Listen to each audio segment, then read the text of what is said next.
कृष्णाय नमः। पूर्णिमा हर महीने अपने आप में विशेष महत्व रखती है, लेकिन भाद्रपद पूर्णिमा इस साल और भी महत्वपूर्ण है। इस दिन से ही पितृपक्ष शुरू होता है और खास बात यह है कि इस बार पूर्णिमा के समय पूर्ण चंद्र ग्रहण लग रहा है, जो भारत में देखा जा सकेगा और इसका सूतक काल भी मान्य होगा। अब बात करते हैं कि इस बार पूर्णिमा व्रत कब रखा जाएगा और कब समाप्त किया जाएगा। इस साल भाद्रपद पूर्णिमा की तिथि 6 सितंबर शनिवार की मध्य रात्रि को शुरू होती है, लेकिन देखा जाए तो यह पूरी तिथि 7 सितंबर रविवार को ही रहेगी। यह तिथि सुबह 1:42 से प्रारंभ होकर रात 11:38 पर समाप्ति होगी। इसका अर्थ है कि इस बार पूर्णिमा व्रत केवल 7 सितंबर को ही रखा जा सकता है। इस दिन स्नान, दान और व्रत करने के साथ साथ श्री सत्यनारायण भगवान जी की पूजा और कथा भी कही जाती है। चंद्र ग्रहण भी इसी दिन होगा। भारतीय समय अनुसार ग्रहण रात 9:58 पर शुरू होकर अगले दिन 1:26 पर समाप्त होगा। ग्रहण के 9 घंटे पहले यानी कि दोपहर 12:58 से सूतक शुरू हो जाता है। इस दौरान किसी भी धार्मिक कार्य को करना वर्जित होता है और ग्रहण समाप्त होने के बाद सूतक भी समाप्त हो जाता है। स्नान और पूजा के लिए सुबह का समय ब्रह्म मुहूर्त 4:38 से 5:56 पर सर्वश्रेष्ठ माना गया है। इस समय स्नान के बाद आप मंत्र जाप कर और पूजा कर सकते हैं। सूर्योदय सुबह 6:14 पर होगा, तब तक भी स्नान और पूजा कर सकते हैं। सूर्यास्त शाम 6:34 पर होगा।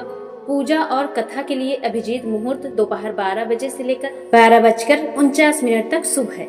भद्रा का समय सुबह 6:02 से दोपहर 12:43 तक रहेगा। चूँकि इस बार भद्रा मृत्यु लोक में है, इस समय विवाह, गृह प्रवेश, यज्ञोपवीत या अन्य शुभ कार्य नहीं किए जाने चाहिए। केवल दैनिक पूजा और मंत्र जाप करना उचित है। आप भद्रा के समय से बचना चाहे तो सुबह 6:02 से पहले या दोपहर 12:43 के बाद पूजा कर सकते हैं। पूजा मुहूर्त प्रातः काल 4:54 से 5:50 तक रहेगा।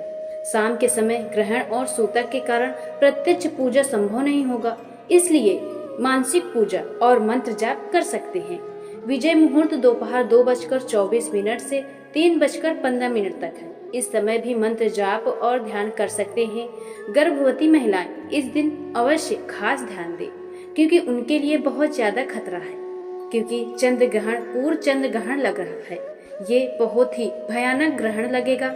इस दिन सूतक शुरू होते ही गर्भवती महिलाएं नुकीली वस्तुएं जैसे कैंची, चाकू, सुई इत्यादि का प्रयोग ना करें।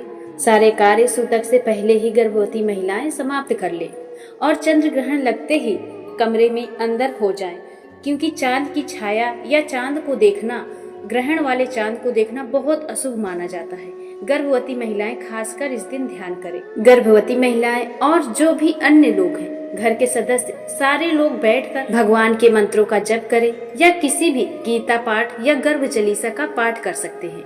चंद्र उदय होगा शाम 6:28 पर। ग्रहण के समय चंद्रमा का दर्शन नहीं करना चाहिए। इस दौरान मन में चंद्रमा का ध्यान करें, जल और तुलसी का अर्घ दें। मानसिक रूप से दीप धूप जलाकर चंद्रमा को भोग अर्पित करें। ये मानसिक रूप से ही करें, क्योंकि पूजा वर्जित हो जाता है चंद्र ग्रहण के बाद। ग्रहण के दौरान तुलसी के पत्ते न तोड़ें, उससे पहले आप तोड़कर रख लें।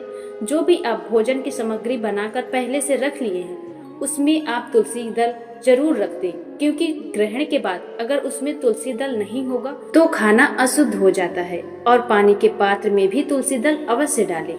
इसलिए सभी लोग ध्यान रखें कि सूतक शुरू होने से पहले तुलसी पत्र तोड़कर अवश्य रख लें।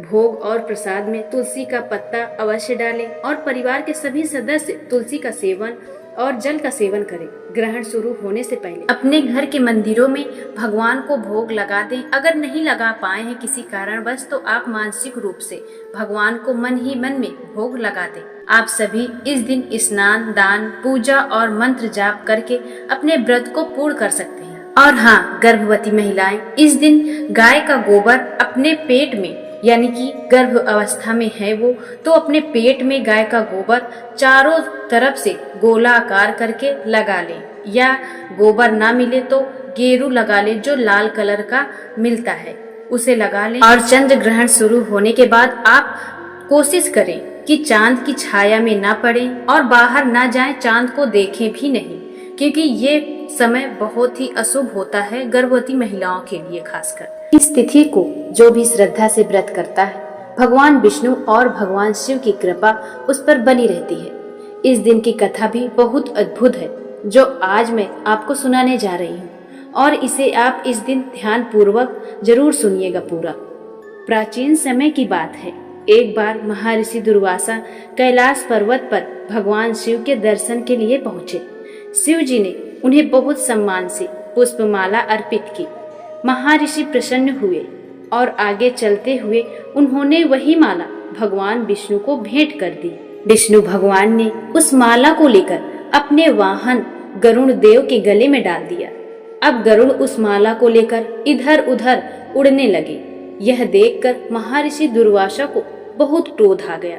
उन्होंने कहा, हे विष्णु, आपने मेरी दी हुई माला का अपमान किया है, अब इसका दंड आपको अवश्य भुगतना पड़ेगा। क्रोधित दुर्वासा ने विष्णु जी को श्राप दे दिया कि आप अपने सभी वैभव और लक्ष्मी से वंचित हो जाओगे।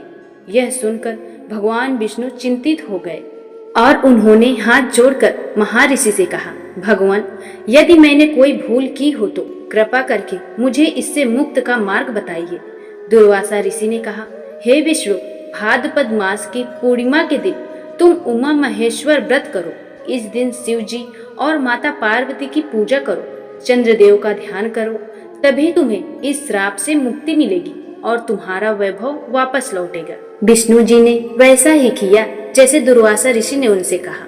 जब भाद्रपद की पूर्णिमा आई, उन्होंने पूरे विधि विधान से स्नान, दान, व्रत और पूजन किया। शिव पार्वती जी की आराधना की, चंद्रमा को अर्घ दिया और कथा भी सुनी। इसलिए प्रिय भक्तजन, आपसे निवेदन है कि कथा को पूरा अवश्य सुने। व्रत की शक्ति से उनका श्राप समाप्त हो गया और वे पुनः समस्त ऐश्वर्य और लक्ष्मी सहित वैभववान हो गए। तभी से इस व्रत का महत्व और भी बढ़ गया।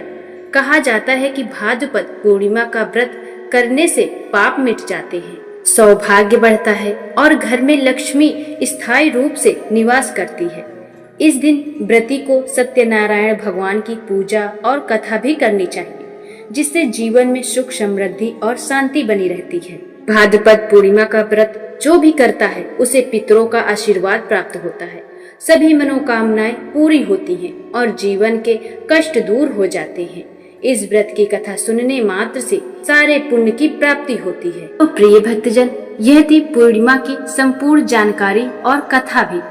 तो अगर आपको यह वीडियो अच्छी लगी हो तो हमारे चैनल को लाइक, सब्सक्राइब अवश्य कर लें। मेरी माताओं बहनों से खास कर निवेदन है कि मेरे चैनल को लाइक, सब्सक्राइब अवश्य करें, क्योंकि अपने इस बेटी पर अपना आशीर्वाद बनाए रखें, जिससे कि हमें भी हिम्मत मिले वीडियो को और अच्छे से बनाने की। फिर मिलते हैं नए जानकारी कथा के साथ। तब तक के लिए श्री कृष्णाय नमः।